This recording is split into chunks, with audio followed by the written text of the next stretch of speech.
I am going to talk about the heaviest thing a person can carry, and almost nobody will set it down before it is too late. It is not money. It is not sickness. It is a grudge. A name you have carried for years. A face you still see when you close your eyes. Someone who wronged you and never once said they were sorry. Stay with me. I am not going to tell you to forget what happened. The old ones never said forget. I am going to tell you what my grandmother told me, on a night when I was young and full of a hardness I mistook for strength. I was a boy the first time I felt real hatred for another person. I will not tell you what he did. It does not matter now, and that is the whole teaching, though it took me 50 years to understand it. My grandfather saw it in me. He did not scold me. He walked me out to the edge of the water, where an old cottonwood had fallen across the bank, half in the river, half on the land. And he said, "Look at that tree. It was the strongest one here, and one spring it would not bend when the flood came, so the flood took it. The willow bent and lived. The cottonwood stood proud, and now the water uses it for a bridge." He said, "A grudge is the part of you that will not bend, and the river of your life keeps rising against it." The old ones knew that the person who wronged you is almost never the one who pays.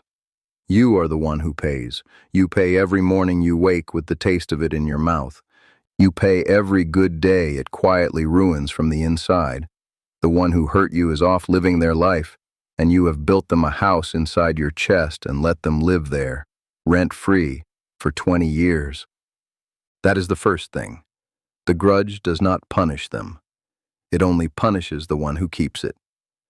Now I want to say one quiet thing, and then I will go on, because the teachings that follow are the ones that changed my whole life. Everything I am telling you tonight, and much I do not have the evening to say, I gathered into a small book. I called it The Native Way, 20 teachings for the later years, written the way I'm speaking to you right now, as if you were sitting across this fire from me. It is in the first comment below, if your heart wants to sit with it longer after tonight. But do not go yet. Stay right here, because I have not yet told you the thing about forgiveness that almost no one understands. Here it is. Forgiveness is not a gift you give to them. It is a gift you give to yourself. We have it backwards. We think we hold the grudge as a punishment we are handing to the other person, and that to forgive would be to let them win. But listen, when you forgive, you are not saying what they did was right. You are not saying it did not hurt. You are saying, I will no longer let this thing own my one short life. You are taking your house back. I knew a man named Walter. Walter carried a grudge against his own brother for 30 years. Over land, over a fence line, over a few feet of dirt. 30 years they did not speak. And then the brother died. And I watched Walter at the burial, and he was not grieving his brother. He was grieving the 30 years. He kept saying over and over, it was only a fence. It was only a fence. He had traded 3 decades of a brother for a few feet of dirt, and now there was no one left to forgive, and no one left to be forgiven by. The door had closed while he was still deciding whether to walk through it. My grandmother had a saying. She said, "Resentment is a coal you pick up to throw at another person, but you are the only one it burns."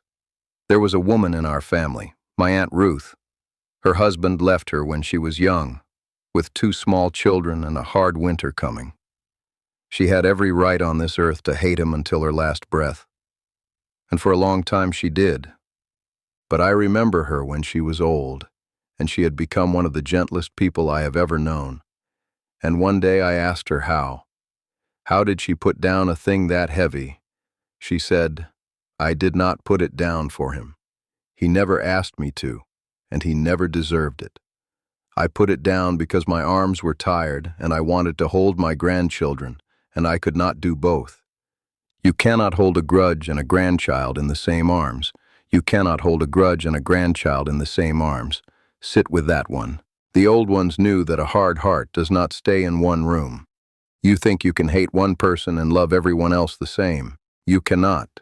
A wound that you refuse to let close does not stay a small wound. It spreads. The man who cannot forgive his father slowly becomes a man who cannot fully trust anyone. The bitterness you feed in one corner of your heart eats the whole field, the way one season of neglect lets the weeds take the entire garden. You do not get to keep the bitterness in a box. It gets out. It always gets out. It gets into how you hold your wife and how you speak to your children and how you sleep or do not sleep in the dark. And here is a thing the old ones understood long before the doctors had words for it. The body keeps what the heart will not release. I have watched it. A man carries a hatred for 40 years, clenched like a fist he never opens, and slowly his own body begins to clench with it. The jaw, the shoulders, the stomach that will not settle. My grandfather used to say, an angry man drinks poison every morning and is surprised when he grows sick. You think the grudge is only in your mind. It is in your blood. It is in the way you carry your own weight up the stairs. Set it down, and some of you would breathe easier that very night. Let me tell you about Samuel. Samuel could not forgive his father. His father had been a hard man, a cold man, a man who never once said he was proud of his son. Not on the day Samuel married, not on the day Samuel buried his own first child. And Samuel carried that coldness like a stone in his coat for his whole life. When his father was dying, the old man could barely speak, and Samuel sat by the bed, still waiting at 60 years old for the words he had wanted since he was a boy. And the words never came. The father died the way he had lived, silent. I thought that would break Samuel for good. But something strange happened. Sitting there, Samuel finally understood that his father had been given nothing either, that the coldness had been handed down to his father the way it was being handed down to Samuel, a cold inheritance passed from hand to hand for who knows how many fathers back. And Samuel decided right there at the deathbed that the line would stop with him. He forgave a man who never asked for it, who was already gone, because he did not want to hand that same stone to his own sons. That is the deepest kind of forgiveness. Not for the one who hurt you, for the ones who come after you. And here is the part that is hardest to hear, so I will say it gently, the way it was said to me. Sometimes the person you must forgive is yourself. That is the heaviest grudge of all, not the one you hold against another, the one you hold against the person you used to be, the words you cannot take back, the years you wasted, the one you did not go to when you still could have. Some of you have made peace with everyone but yourself. You have forgiven the whole world and left one person outside in the cold, and that person is you at 20, at 40, at whatever age you did the thing you cannot undo. You have been serving a sentence for a lifetime for a crime a frightened young person committed who did not know any better. My grandfather told me, the young man you were did not know what you know now. He was doing the best he could with the little he had been given. You would not hate a child for stumbling before he learned to walk. Do not hate the person you were for stumbling before he learned to live. Forgive him. He is the one who carried you here. Now I know what some of you are thinking. You are thinking, Elder, you do not know what was done to me. And you are right. I do not. Some of you carry wounds I cannot imagine, given by people who should have protected you. I am not going to stand here and tell you it was small. I am going to tell you something else. Forgiveness is not a door you open to let them back in. You can forgive a person and never speak to them again. You can forgive a person who is long dead. Forgiveness is not reconciliation. It is not saying, come back and hurt me more. It is only this. It is you, quietly, in your own heart, deciding to stop drinking the poison and waiting for them to die. It is untying the rope that ties your one good life to the worst thing that ever happened to you. They tied one knot on one day long ago. You have been tying it again every single morning since, and that means you, and only you, are the one who can untie it. The river does not carry the same water twice. Every morning is new water. But a grudge is the one thing that reaches back upstream and drags the old, cold water into today. Let it go, and today can finally be today. Now some of you are asking, Elder, that is fine to say, but how? How do you actually put it down? I did not say it was easy. I said it was worth it. Those are not the same thing, and I would be lying to you if I let you think they were. My grandmother taught me it is not one great act. It is not a lightning strike where the hatred is gone forever in a single afternoon. It is more like the spring thaw.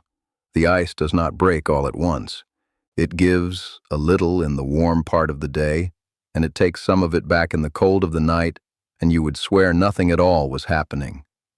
And then one morning you walk down to the river and the ice is simply gone and you cannot say which day it left. So begin small. Say the person's name once, out loud, without the old poison rising all the way up your throat.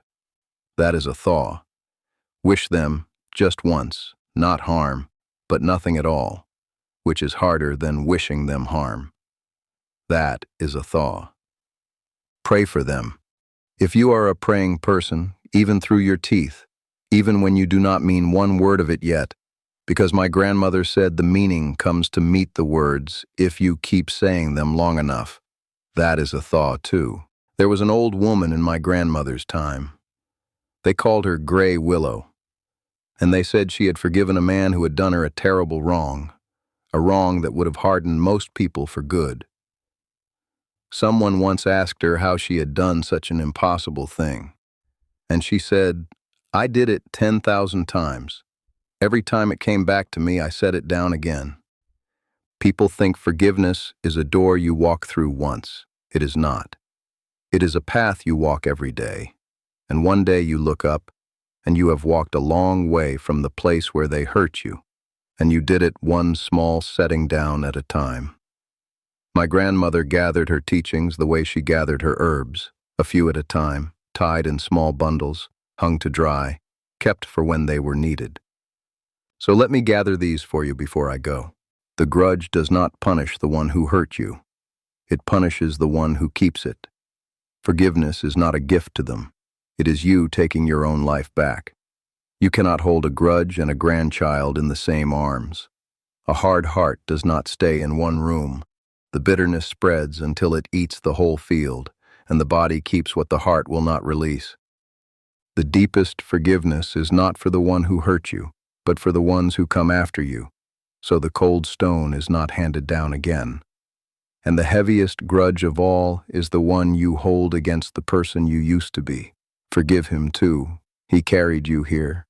I am an old man now. I have buried people I loved, and I have buried a few I once hated, and I will tell you the truth. At the grave, the hatred was always heavier than the love, and it was always the thing I wished I had set down sooner. No one at the end of their life ever wished they had held on to their anger one more year. No one has ever lain down to die and thought, I am glad I never forgave him. Not once in all the deathbeds I have sat beside. Do not wait for them to say sorry. Some of them never will. Some of them are gone. Do not let a person who is not even in the room anymore decide how you spend the years you have left. You have already given them so much. Do not give them your last good mornings, too. Set it down, not for them, for you, so that your arms are free for the ones who are still here and still reaching for you. That is what the old ones knew about forgiveness. If this stayed with you tonight, the whole of it is in the native way, in the first comment below. Read one teaching and sit with it overnight. That is how they were meant to be taken. And before you go, tell me one thing in the comments, not the name of the person who hurt you. Tell me the name of one person you would like to make peace with, while there is still time. Just the first name. Sometimes saying it out loud is where the setting down begins. Subscribe and sit with me again. You are part of the people who remember.